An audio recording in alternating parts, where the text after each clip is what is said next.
Coming at number 10, we have crushes motivation. Being motivated is always hard. Sometimes you wake up in the morning and you don't even want to get out of bed. Now, is this just the way some people are, or is there something going on behind the curtain that could answer some of these questions? Well, there was a study done at Griffith University that may have some answers for us. This study was specifically centered around working out, and it showed that adults who were more driven to approach workout equipment, aka their subconscious mind was telling them that working out was something that they should engage with, they were way more likely to not only work out, but enjoy working out. Now, there is good news. You can train your brain to be stronger in this sense. One of the simplest exercises you can do to change your subconscious reaction to working out is something called fake it till you make it. I know this kind of sounds dumb, but it does actually work. Basically, every time you go to work out and you get a negative reaction, for instance, you feel like you don't want to do it, or you can hear your inner monologue literally telling you that you hate this. What you have to do is say out loud, I love this. I love working out.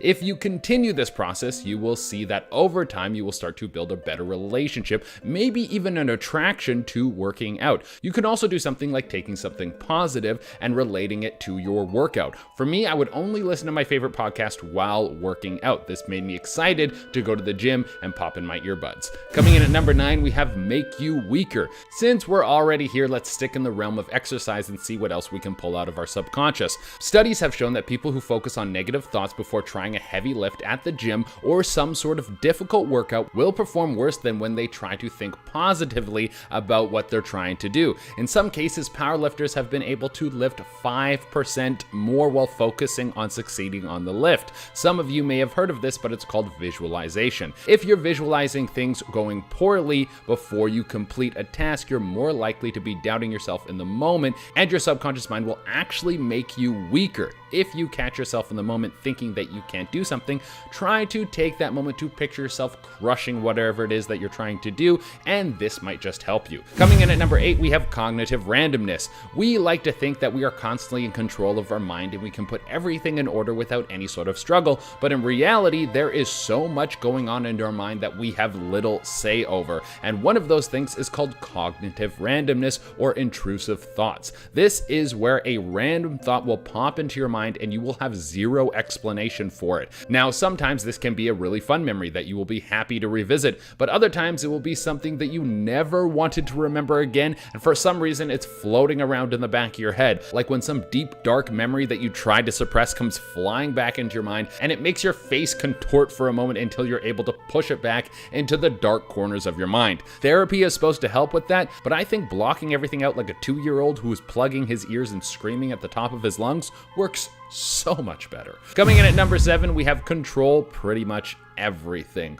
While you're watching this video, you are really paying attention to only this video. Well, unless you're on your phone. But my point is, you're not thinking about your blood pumping through your body. You're not thinking about your breathing. Well, now you're thinking about your breathing. You're not thinking about your blinking, and you're not thinking about your digestive system or any of the other things that your body is constantly running on autopilot. Your conscious mind can only focus on so many things because if it was overloaded with running your entire body every day, we wouldn't be able to get anything done. It would be hard to record this video if I had to keep reminding my heart to beat. So what if your subconscious mind just turned off all of a sudden? Well, I think you would be deceased before you were even able to react to what was going on, but this sounds like the plot of an M. Night Shyamalan movie. Coming in at number 6, we have make you sick. There is something that doctors have called subconscious symptoms. This is where you will start to get sick out of nowhere and have no real reason for getting sick, but you are getting sick. This is because of the power of your subconscious mind. This thing is in charge of most of the functions in your body, and if you start to get too stressed or have something else going on that is causing your subconscious to react, you can start to get all sorts of symptoms that are like getting sick. This could cause you to have headaches, stomach aches, rashes, pimples, and the list goes on. There is a lot of evidence that shows lowering your stress levels will help you live longer and healthier. So next time you feel like there's something off with your body, maybe you had a long day and now you can't relax, try doing a quick meditation to calm your body, and you might feel some of these things go away. And if they don't, you might actually be sick and need to go to the hospital right away. Also, guys, I am not a doctor, so be careful what advice you take from me. Coming in at number 5, we have make you gain weight. Rolling off our last point about how your subconscious can have a negative effect on your body, well, it can also make you gain weight. One of the reactions people will have when they feel very stressed or depressed is eating to cover up the pain. This could be your subconscious coping mechanism that was taught to you when you were much younger and now you don't know how to get rid of it. Now, I don't have an answer for this one other than managing your stress levels better, but it would be something to keep an eye on. If every time you get stressed out, you turn to eating a box of donuts to make yourself feel better, then there might be something going on under the hood that you need to deal with. Coming in at number 4, we have give you insane dreams. Have you ever been super stressed because you have something coming up like a final or a big presentation, or you have something that you're supposed to do but you're just not doing it for some reason you can't explain? Like the only thing you're really good at is finding ways to avoid what you should be doing? Well, when you're in this constantly stressed out state, it doesn't just go away when you go to sleep. Your subconscious mind will start making you have some crazy dreams, and then you might wake up in a stressed out state and find it hard to go back to sleep. So now your stress is causing you to get a worse night's sleep. Isn't that a fun thing to think about? Whenever I get super stressed, I always have the same dream. It's that I'm back in high school and then it's the last day of school and I find out that I didn't actually graduate and now I need to stay living at home for another year and go back to high school for another year. So manage your stress so you can have a good night's sleep and you have nothing to worry about. Coming in at number 3, we have creating false danger. Have you ever watched a scary movie that had some sort of ghost or monster in it, and then you try to go to bed and you can't fall asleep? Well, this could be because your subconscious mind is creating imaginary danger. See, your subconscious sucks at being able to tell what is actually a threat and what isn't a threat. That is what your conscious mind is for. It can do all of the legwork on finding out if something is actually going to kill you. Well, unlucky for us, when our brain was evolving, it didn't account for horror movies. So sometimes you can engage with something that isn't actually a threat, and now your brain is constantly telling you to watch out. So now you're stressed out and you can't sleep and your life is falling apart because you watched the new Friday the 13th movie. I mean, those movies aren't that scary, but you get what I'm trying to say. Coming in at number 2, we have form who you are before you know who you are. Think about who you are right now and then go back and think about what kind of person you were when you were 7 years old. I doubt any of the people watching this video had a firm grasp of who they were when they were 7 years of age. I mean, I barely know who I am right now. Well, studies have shown that between the ages of 2 and 7 are when many of the subconscious tendencies that we have are created. So if you had a very abusive childhood, or you were indoctrinated into a religion, or any of the other things that kids are exposed to, this can shape who you are for the rest of your life. Now you can change your subconscious tendencies through some of the positive reinforcement that we talked about earlier in this list, but it's scary to think that something that happened to me when I was 7 or 5 years old could still have an effect on who I am today. This also explains why some of the beliefs we pick up as kids are so hard to get rid of as we get older. And coming in the number 1 spot, we have the law of attraction. Now I know some people think that the law of attraction is just thinking good things are going to happen and then they happen out of nowhere, but that's not really how it works. The idea is that the constant positive reinforcement from your conscious mind is going to go into your subconscious mind and it will reprogram your brain to have a positive inner monologue. Now, because of this, when opportunities present themselves to you, you'll be more likely to take them on and succeed because you believe in yourself. Now, in that same anecdote, if you have a negative monologue in your mind, you can constantly set yourself up for failure. If you're always thinking, I'm not good enough, I don't deserve this raise, I'm going to get sick, nobody likes me, well, then your subconscious mind is going to take that information and that is going to be your autopilot. So the law of attraction can be used to attract the worst things imaginable into your life if you're constantly using it the wrong way. Coming in at number 10, we have MK Ultra subjects. The CIA has done wild things over the years, and it seems like every time we break a story on them, they are trying to do something with mind control. I mean, I get why. It must be way easier to get your work done when you can control someone's mind, and MK Ultra was probably the biggest version of this. The CIA was using LSD to try and see if it could be used as mind control to manipulate people through the drug. Now, let me tell you that LSD can definitely have an effect on your mind, but the last thing you're going to want to do is be controlled by the man. Now, there haven't been any recorded cases of this actually working,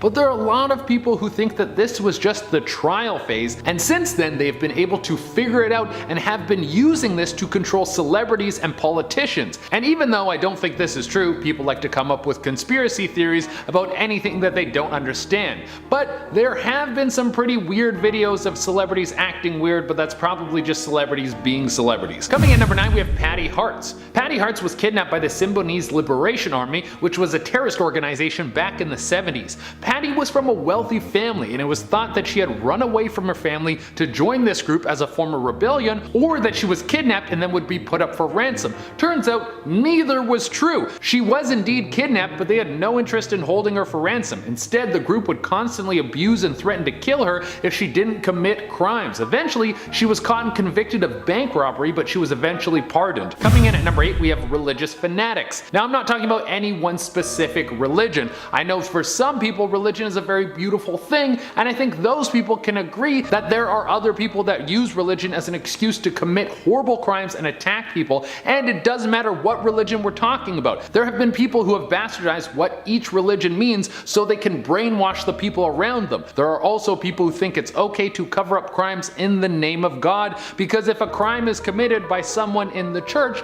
then there's no way that person should go to jail, right? No, they should for sure go to jail. No matter how you slice it, all the major religions in the world have been twisted to get people on board with some insane belief system that has nothing to do with what was originally preached. Coming in number 7, we have the Manson cult. This might be the most famous one on the list because of the Manson killings. Charles Manson was the head of a cult of young people who he convinced were going to bring down America, and he and his gang were going to rule over it after it fell. It seemed like a pretty bold move for a bunch of insane hippies that were hanging out in the woods, but they were a bold group, as under Manson's orders, members of the cult went out and killed Hollywood celebrities, one of them who was the pregnant Sharon Tate. Now, those are the facts, but let's get into a little bit of the conspiracy stuff. Apparently, Charles Manson was in prison at the time of the MK Ultra trials. People think that he might have not only been a test subject, but he learned how to use LSD to warp people's minds. Once it was out on the streets, he would then use it to make his followers obey. Now, is there a bunch of proof to back what I just said? Of course not, but it's fun to speculate about weird things on this channel. Coming in number 6, we have the Rajneeshi. This was one of the wildest cases of people being brainwashed into committing terrorist attacks against their own country.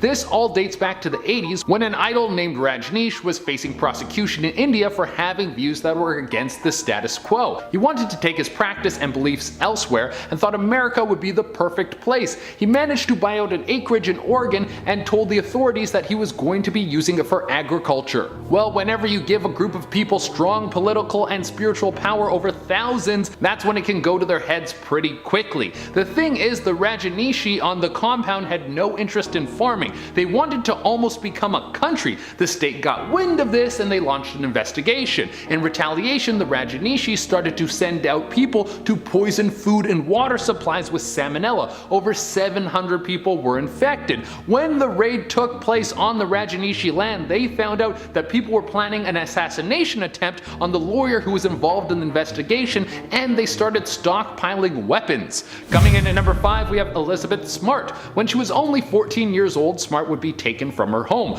Brian Mitchell would kidnap her and take her on the run while abusing her. The wild part about this story is that Smart admits that she had some chances where she could have escaped. She was so afraid of what could have happened if she tried to run away. She was convinced by Mitchell that he would have found a way to harm her or her family if she ever attempted to escape. She talked about how one time the police even asked her if she was the missing Elizabeth Smart, and she decided not to tell them out of fear of what Mitchell said he could do. Coming in at number 4, we have the Order of the Solar Temple. Here we got another cult, one that was formed in Switzerland. Really, I thought that was such a nice place where no one would ever fight and people wouldn't come up with strange religious schemes to control people's minds. The way that this cult would brainwash its people was through what would first seem like a very close sense of family. They would make you feel like you belonged and that the outside world never felt right because you were supposed to be here the whole time, and then things would start to get a little weird. You would be conditioned to not only think that you were different, but that you shouldn't leave the cult because there would never be anything on the outside for you as good as the offering that was inside the cult.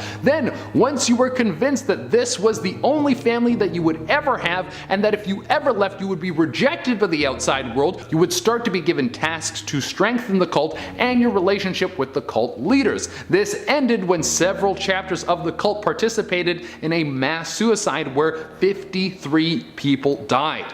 Coming in at number 3, we have Scientology. Oh, here's a fun one that we haven't talked about in a while. It's a story that has to do with some of the most famous people in the world. I'm looking at you, Tom Cruise. Remember when he was jumping on Oprah's couch and then he was wearing that massive medallion in the middle of his chest like he's some sort of overlord? Well, why this happened is probably because the cult of Scientology will brainwash you. They will first tell you that you have to join them because everyone has a little evil alien soul inside them that will make them feel sad and do bad things, and the only way you can deal with that is through some special treatment that only they have. It's funny how a lot of these brainwashing cults use the same tactic. They tell you that you have a problem in your life and that the only way you can fix it is through something that they can give you. That's what I like about meditation. The whole idea is that you have the answers to your problems and no one else. But back to my point. Part of how this cult will brainwash you is making you believe that you need to give them collateral so you don't leave. Now, this could be anything from compromising photos,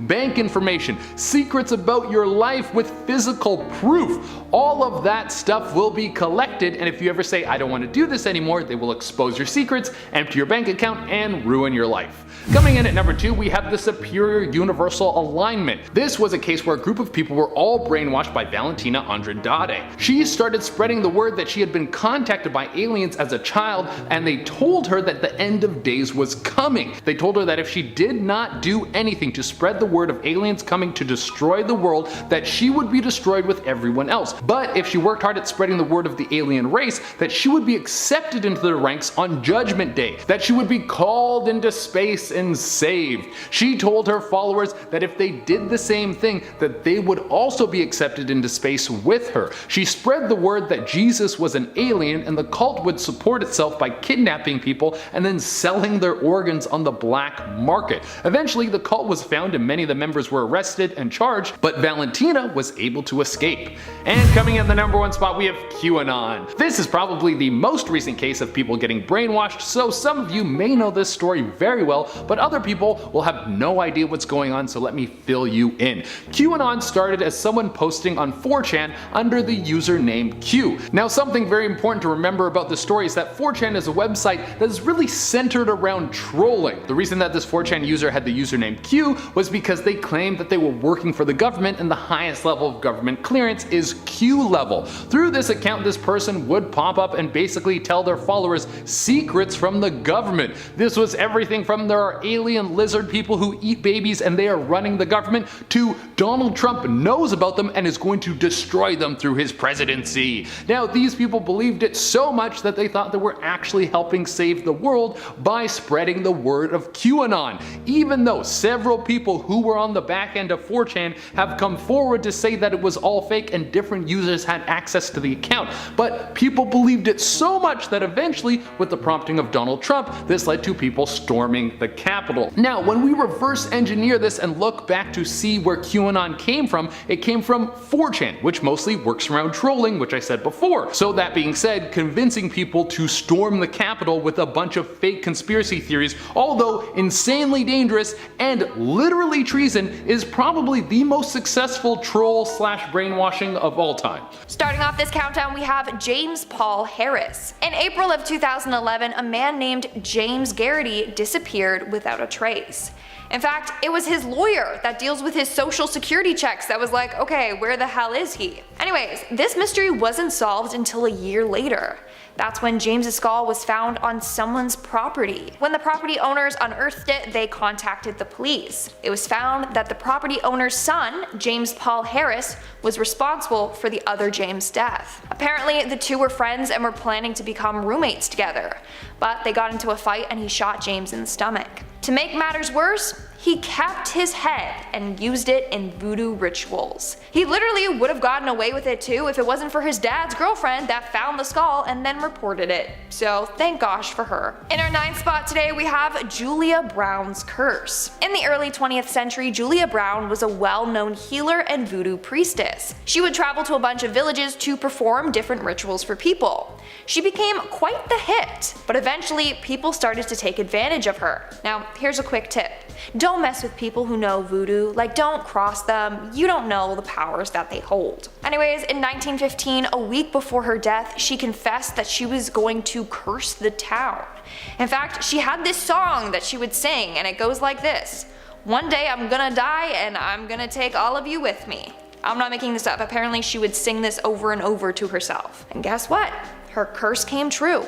When she passed, the whole town went to her funeral to pay respects. While they were nailing her coffin shut, a hurricane swept in and tore through the village, killing some and destroying the whole town. Over the years, people have tried to rebuild the town, but every time they do, it always gets destroyed. People claim that this is from Julia's curse. Moving on to number 8, we have the mind control. In the 2000s, it was revealed that bad men were using mind control to keep their victims from misbehaving. So basically, they led victims to Europe saying that they had a promising job opportunity for them in Spain. These women were often very poor, so they would jump at this job opportunity. But once they arrived in Spain, they were kidnapped and exploited. It was then revealed that they were performing voodoo ceremonies and animal sacrifices in front of the women. During the ceremonies, the women were forced to pledge their loyalty to them. They were told that if they broke this pledge, then they would go insane, become sick, and then die. So the women were scared into staying with them.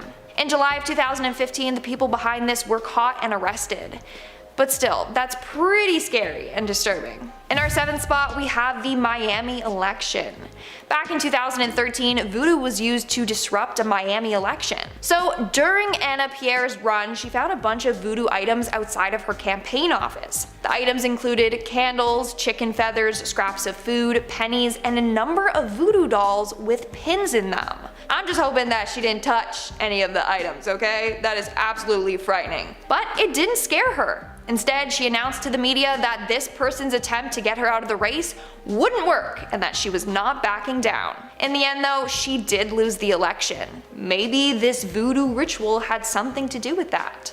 Who even knows anymore? Coming in at number 6, we have the voodoo ritual. In 2018, 2 sisters were accused of tying down and burning a victim as part of a voodoo ritual. Their names are Peggy Labossiere and Rachel Hilaire. They both were under the impression that this girl had a demon inside of her, and that was causing her to misbehave. So they tried to burn the demon out of her. They blew fire over her face and cut her to draw out her bad blood. Now, plot twist, apparently the girl's mother was the one who requested this ritual. She truly believed that her daughter had a demon inside of her. The 2 sisters though said that all they did was perform a cleansing bath ritual. This involves rubbing a bunch of oils and sea salt on people's bodies while chanting prayers. They then said that people sometimes get burned as the evil spirits leave the body, even though the victim said that's not what happened to her. We are now at our 5th and halfway mark with the drug cartel. In the 1980s, a man named Adolfo Constanzo was a cult leader as well as a voodoo practitioner that worked for drug cartels and hitmen. He would then use his voodoo powers to help the drug cartel and hitmen. He gave them psychic readings because even bad guys want to know what lies ahead for them. And he would also cast spells to bring them good luck, to, help his clients from getting busted. Some of these rituals involved him sacrificing animals like chickens, goats, and snakes. But eventually, he moved on to humans. Eventually though, he was caught and he had one of his loyal followers kill him in order to stay out of prison. Moving on to number 4, we have the failed ritual. In 2018, Latarsha Sanders was accused of killing her 2 sons, in which she claims was a voodoo ritual gone wrong. We don't know much about this case or what the ritual was intended for, but Latarsha admitted it had to do with, and I quote, voodoo stuff. Apparently she started the ritual with one of her sons and then it failed, so she moved on to her second son and the ritual failed again. Sadly, both the boys lost their lives. In our third spot, we have Clementine Barnabet. Back in the early 1900s, Clementine was a serial killer and self-proclaimed voodoo priestess. The killings all started when she joined the Church of Sacrifice. That church operated under the belief that human sacrifice would pave the way for immortality. In 1912, she was arrested and admitted to killing 17 people. She also admitted to owning a voodoo charm that was said to protect her while committing these crimes. You know, so she wouldn't get caught, but then she got caught, so clearly it didn't work.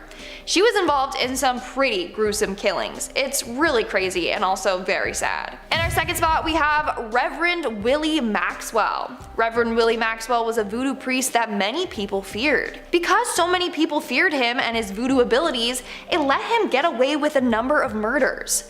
The first was in 1969 when he took the life of his wife. Then his brother. Then in 1973 with his second wife. Then in 1976 he took the life of his nephew. And then his stepdaughter. Nobody wanted to cross him because of his voodoo abilities, until one of the victim's uncles got revenge on him and ended up taking his life. And in our number one spot today we have Josephine Gray. Back in 1974, a woman named Josephine Gray was accused of killing her husband. Why? Well, apparently he learned about his wife's affair with a man named Robert Gray. The two were charged with murder, but the charges eventually got dropped because they didn't have solid evidence and one of the witnesses refused to cooperate. A year later, the two got married. Shortly after, his family claimed that he started to act different, as if he was under a spell. In the end, it was believed that Josephine was using voodoo to do a number of things. 1, to gain control of the witnesses, and 2, to gain control of Robert. Eventually it was revealed that she was heavily into voodoo. When police searched her home, they found a number of voodoo dolls with pins in them. And she was also caught whispering voodoo curses during a sting operation to catch her. It's pretty creepy, honestly.